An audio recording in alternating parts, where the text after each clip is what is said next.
El hombre condenado a muerte, oración. Bo odori ope, ma sejowosi. Diafun runmila. Ofrenda, evo. Agbo, akuko, eyele, wane tijera, eku, ela, aguado, owo. La historia. Runmila llegó a una tierra y la primera persona para quien realizó una adivinación fue una humilde pareja de campesinos que vivían en profunda tristeza, rezando constantemente a Olorun para tener un hijo. Ese Runmila les dijo que, en efecto, tendrían un hijo, pero que solo permanecería en la tierra por 20 años. Cuando el niño nació y creció, la angustia de los padres aumentó.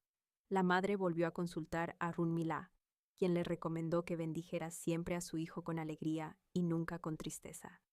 Runmila también realizó un sacrificio y les aconsejó que se aseguraran de que el joven siempre llevara una tijera en su bolsillo. El joven, sintiendo que su último día estaba cerca, salió de casa en la víspera de su cumpleaños número 20. Se acostó bajo un árbol, esperando la muerte.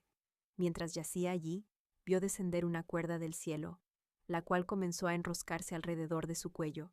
En ese momento, recordó las tijeras y las usó para cortar la cuerda.